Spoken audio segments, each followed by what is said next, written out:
ഈ sympathetic nervous സിസ്റ്റത്തിൽ എന്താണ് അതിന്റെ എഫക്ട്സ് എന്നുള്ളത് നമുക്ക് നോക്കാം. അത് പഠിക്കാൻ ഭയങ്കര എളുപ്പമാണ്. കാരണം നിങ്ങളൊരു പട്ടി കടിക്കാൻ വരുന്ന, അല്ലെങ്കിൽ നിങ്ങളൊരു പുലി കടിക്കാൻ വരുന്ന അങ്ങനെ സിറ്റുവേഷനിൽ നിങ്ങളുടെ ശരീരത്തിൽ എന്ത് ചേഞ്ചസ് ആണ് എന്ന് നിങ്ങളൊന്ന് റിലേറ്റ് ചെയ്ത് പഠിച്ചാൽ ഇത് ഭയങ്കര എളുപ്പമായിരിക്കും. അപ്പം എഫക്ട്സ് എന്തൊക്കെയാണെന്ന് നമുക്ക് നോക്കാം.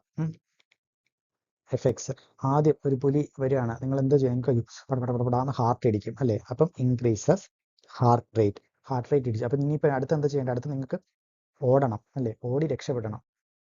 ഓടി രക്ഷപ്പെടാൻ വേണ്ടിയിട്ട് ആദ്യം നിങ്ങൾക്ക് എന്ത് ചെയ്യണം? നല്ല കണ്ണ് ഡയലേറ്റ് ചെയ്യണം, ബെറ്റർ വിഷൻ വേണം അല്ലേ? അപ്പം dilates pupil, pupil dilation, dilate pupil. അതിന് നമ്മൾ എന്താ പറയുക? മിഡ്രിയാസിസ്. പിന്നെ അത് കഴിഞ്ഞിട്ട് പിന്നെ എന്താണ്? പിന്നെ നിങ്ങൾക്ക് നല്ല ഓക്സിജൻ ഇൻടേക്ക് വേണം, വേണ്ടേ? അതിന് വേണ്ടിയിട്ട് റിലാക്സസ് എയർവേ. അതിനുശേഷം അപ്പോൾ നമ്മൾ പേടിച്ച് മൂത്രം ഒഴിക്കണോ? വേണ്ട. ആ സമയത്ത് നമുക്ക് മൂത്രം ഒഴിക്കാനുള്ള സമയമല്ല. അപ്പോൾ നമുക്ക് ഓടി രക്ഷപ്പെടണം. ആ സമയത്ത് ബ്ലാഡർ റിലാക്സ് ചെയ്യണം അല്ലേ? Bladder relaxation. ഓടി രക്ഷപ്പെടാൻ നോക്കുമ്പോൾ മൂത്രം കൂടെ ഒഴിച്ചു കഴിഞ്ഞാൽ ബെസ്റ്റ് ആയിരിക്കും. പിന്നെ നമുക്ക് അവിടെ ഡൈജഷൻ ആണോ അപ്പം നടക്കേണ്ടത്? അപ്പം നമുക്ക് ഡൈജഷൻ നടന്നു കഴിഞ്ഞാൽ പുലി നമ്മളെ ഡൈജസ്റ്റ് ചെയ്യും. അതുകൊണ്ട് നമുക്ക് ഡൈജഷൻ വേണ്ട, നമുക്ക് ഇൻഹിബിറ്റ് ഡൈജഷൻ. പിന്നെ എന്താണ് നമുക്ക് ഇതിലെന്തെങ്കിലും വിട്ടുപോയിട്ടുണ്ടോ? ഇതിന് ശേഷം പിന്നെ നമുക്ക് പിന്നെ നമ്മുടെ അഡ്രിനാലിൻ റിലീസ് ആയാലാണ് നമുക്ക് എനർജി, കാര്യങ്ങൾ, അലേർട്ട്നെസ് ഒക്കെ ഉണ്ടാവുക. അപ്പൊ സ്റ്റിമുലേറ്റ് അഡ്രിനൽ റിലീസ്. പിന്നെ ഒരു സംഭവം കൂടെ ഉണ്ട്, അത് എന്താണെന്നുള്ളത് തൽക്കാലം മനസ്സിലാക്കി വെക്കുക. അതെന്താണെന്നുള്ളത് ഞാൻ കുറച്ചും ഡീറ്റെയിൽ കംപ്ലൈൻ ആയിട്ട് പറഞ്ഞുതരാം. ഫിനൈലിൽ എന്താണ് സംഭവിക്കുക എന്ന് വെച്ച് കഴിഞ്ഞാൽ, സിമ്പത്തറ്റിക് നെർവസ് സിസ്റ്റം കാരണം ഇജാക്യുലേഷൻ, അല്ലെങ്കിൽ ഇപ്പോഴേ ഒന്ന് പറയാം, നമ്മുടെ സിമ്പത്തറ്റിക് നെർവസ് സിസ്റ്റം ഉണ്ട്. ഇനി അടുത്ത് നമ്മൾ പഠിക്കാൻ പോകുന്ന പാരാസിമ്പത്തറ്റിക് നെർവസ് സിസ്റ്റം ആണ്. ഈ sympathetic and parasympathetic nervous system എന്ന് പറഞ്ഞാൽ ഒരു ഓപ്പോസിറ്റ് ആക്ഷൻസ് ആണ്. ഇതിൽ ഒന്ന് നടക്കുമ്പോൾ മറ്റേതൊന്ന് സപ്രസ് ആവും. അങ്ങനെയാണ് ഇത് വർക്ക് ചെയ്യുക. അങ്ങനെയാണ് നമ്മൾ ഹോമിയോസ്റ്റാസിസ് കീപ്പ് ചെയ്യുക. പക്ഷെ ഒരേ ഒരു സിസ്റ്റം മാത്രമേ ഉള്ളൂ ഇത് രണ്ട് സിമ്പത്തറ്റിക്കും പാരാസിമ്പത്തറ്റിക്കും ഒരുമിച്ച് വർക്ക് ചെയ്യേണ്ട ആവശ്യം വരുന്നത്. അത് ഏതാണെന്ന് വെച്ച് കഴിഞ്ഞാൽ നമ്മുടെ റീപ്രൊഡക്റ്റീവ് സിസ്റ്റമാണ്. അതായത് സെക്ഷൽ ഇന്റർകോഴ്സിന്റെ സമയത്ത് ഇജാക്കുലേഷൻ സഹായിക്കുന്നത് സിമ്പത്തറ്റിക് നെർവസ് സിസ്റ്റം, അതേ സമയത്ത് ഇറക്ഷൻ എന്നെ ഹെൽപ്പ് ചെയ്യുന്നത് പാരാസിമ്പത്തറ്റിക് നെർവസ് സിസ്റ്റമാണ്. അത് മനസ്സിലാക്കി വയ്ക്കുക. രണ്ടും പഠിച്ചതിന് ശേഷം നമുക്കൊരു കമ്പാരിറ്റീവ് സ്റ്റഡി നടത്തുമ്പോഴത്തേക്കും നിങ്ങൾക്ക് ബെറ്റർ ആയിട്ട് ഓർമ്മ നിൽക്കും. പാരാസിമ്പത്തറ്റിക് നെർവസ് സിസ്റ്റം നോക്കാം. പാരാസിമ്പത്തറ്റിക് നെർവസ് സിസ്റ്റം പഠിക്കാൻ നമുക്ക് വളരെ എളുപ്പമാണ്. കാരണം നമ്മൾ സിമ്പത്തറ്റിക് പഠിച്ചതുകൊണ്ട് തന്നെ നേരെ ഓപ്പോസിറ്റ് ആയിട്ടുള്ള ഇതൊക്കെയാണ് പാരാസിമ്പത്തറ്റിക്കിൽ വരുന്നത്. പാരാസിമ്പത്തറ്റിക്കിൽ പിന്നെ നമുക്ക് കുറച്ച് ഡിഫറൻസ് ആയിട്ടുള്ള കാര്യങ്ങൾ പഠിക്കാനുള്ളതിന്റെ പ്രീ ഗാംഗ്ലിയോണിക് എവിടെയാണ് എക്സിറ്റ് ആവുന്നത്, ന്യൂറോ ട്രാൻസ്മിറ്റേഴ്സ് എന്താണ്, റിസപ്റ്റേഴ്സ് ഏതാണ്, അതൊക്കെയാണ് നമുക്ക് പഠിക്കാനുള്ളത്. അപ്പൊ നമ്മളിപ്പോൾ ആദ്യം ഇവിടെ നോക്കുകയാണെങ്കിൽ നമുക്ക് കണ്ടോ ഒരു ക്രേനിയോ സേക്രൽ ക്രേനിയൽ ഏരിയയിലും സാക്രൽ ഏരിയയിലുമാണ് എന്ത് വരുന്നത്, ഇതിന്റെ പ്രീ ഗാംഗ്ലിയോണിക് ഫൈബേഴ്സ് എക്സിറ്റ് ആവുന്നത്. രണ്ടാമത്തെ കാര്യം എന്ന് പറഞ്ഞു കഴിഞ്ഞാൽ നമുക്ക് ഇതിന്റെ ഈ പ്രീ ഗാംഗ്ലിയോണിക് ഫൈബേഴ്സിലെ പാരാസിമ്പത്തറ്റിക്കിൽ ഭയങ്കര ലോങ് ആണ്. സിമ്പത്തറ്റിക്കിൽ എങ്ങനെ വരുന്നത്? Short pre ganglionic and long post ganglionic ആണ്. ഇവിടെ നേരെ തിരിച്ചാണ്. പ്രീ ഗാംഗ്ലിയോണിക് ഭയങ്കര ലോങ്ങും, എന്നിട്ട് ഇവിടെ ടാർഗറ്റ് ഓർഗന്റെ അടുത്ത് വന്നിട്ട് സിനാപ്സ് ആയിട്ട് അവിടെ നിന്ന് പോസ്റ്റ് ഗാംഗ്ലിയോണിക് നെർവ് ഫൈബേഴ്സ് വളരെ ഷോർട്ടുമാണ്. ഇനി നമ്മൾ വേറെ എന്താണ് അതിൽ പറയാനുള്ളത്? ക്രേനിയലിലെ ഏത് ക്രേനിയൽ നെർവ്സ് ആണെന്നുള്ളത് നമ്മൾ നോക്കണം. 4, 7, 9, 10. 4, 7, 9, 10 ആണ് എക്സിറ്റ് ആവുന്നത് പ്രീ ഗാംഗ്ലിയോണിക് നെർവസ്. അതിനൊക്കെ സേക്രൽ ഏരിയയിൽ നമ്മളാണെങ്കിൽ S2, S3, S4 ഈ ഏരിയ നിന്നാണ് എന്ത് ചെയ്യുന്നത്, pre ganglionic nerve fibres exit ആവുന്നത്. അപ്പൊ നമുക്കിനി എഴുതാം.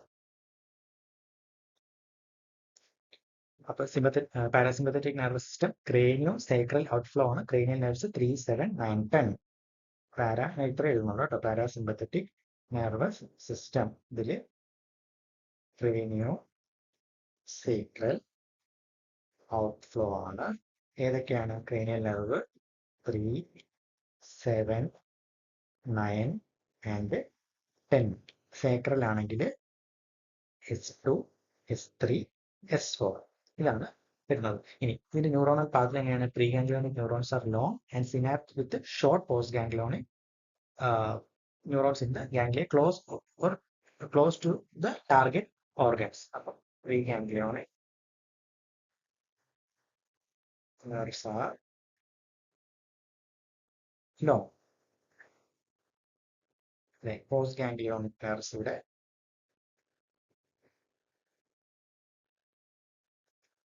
ഷോർട്ടാണ്. പിന്നെന്താണ് ന്യൂറോ ട്രാൻസ്മിറ്റർ? അതോ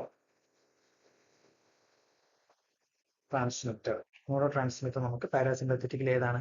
പ്രീ ഗാംഗ്ലിയോണിക്കിൽ നിന്ന് നമുക്ക് അസറ്റൈൽ കോളിൻ എന്ന് പറഞ്ഞാൽ നമ്മുടെ മറ്റേ സിമ്പത്തറ്റിക് നെർവസ് സിസ്റ്റത്തിലുള്ള പോലെ തന്നെ ഇവിടെയും പ്രീ ഗാംഗ്ലിയോണിക്കിൽ അസറ്റൈൽ കോളിൻ റിലീസായിട്ട് അവിടുന്ന് അത് post ഗാംഗ്ലിയോണിക്കിന്റെ nicotinic റിസപ്റ്റേഴ്സിനെ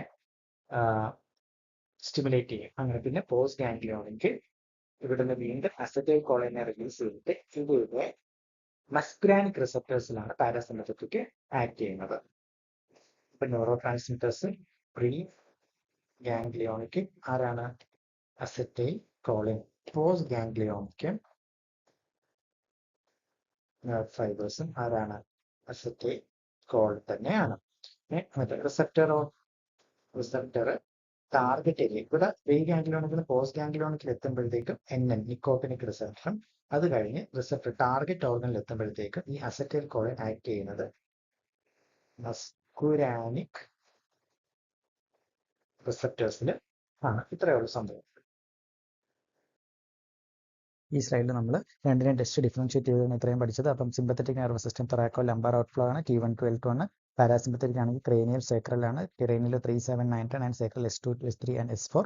pre ganglionic sympathetically short ആണ്, പാരാസിമ്പത്തറ്റിക്കലി ലോങ് ആണ്. പോസ്റ്റ് ഗാംഗ്ലിയോണിക് സിമ്പത്തറ്റിക്കലി ലോങ് ആണ്, പാരാസിമ്പത്തറ്റിക്കലി ഷോർട്ട് ആണ്. പിന്നെ preganglionic neurotransmitter in sympathetic ഏതാണ്? അസറ്റൈൽ കോളിൻ ആണ്. പാരാസിമ്പത്തറ്റിക്കും അസറ്റൈൽ കോളിനാണ്. Postganglionic neurotransmitter in sympathetic nervous system ഏതാണ്? നോറെപ്പിനെഫ്രിൻ ആണ് മെയിൻ ആയിട്ടുള്ളത്. പിന്നെ ഡോപ്പാമിനും എപ്പിനെഫ്രിനും. പക്ഷേ പാരാസിമ്പത്തറ്റിക്കൽ ഏതാണ്? പോസ്റ്റ് ഗാംഗ്ലിയോണിക്കും അസറ്റൈൽ കോളിൻ ആണ്. അതായത് parasympathetical preganglionic and postganglionic neurotransmitter എന്ന് പറയുന്നത് അസറ്റൈൽ കോളിൻ ആണ്. റിസപ്റ്റേഴ്സ് നോക്കുകയാണെങ്കിൽ സിമ്പത്തറ്റിക്കലും പാരാസിമ്പത്തറ്റിക്കലും പോസ്റ്റ് ഗാംഗ്ലിയോണിക്കിൽ വരുന്നത് ഏതാണ്? നിക്കോട്ടിനിക് റിസപ്റ്റേഴ്സ് ആണ്.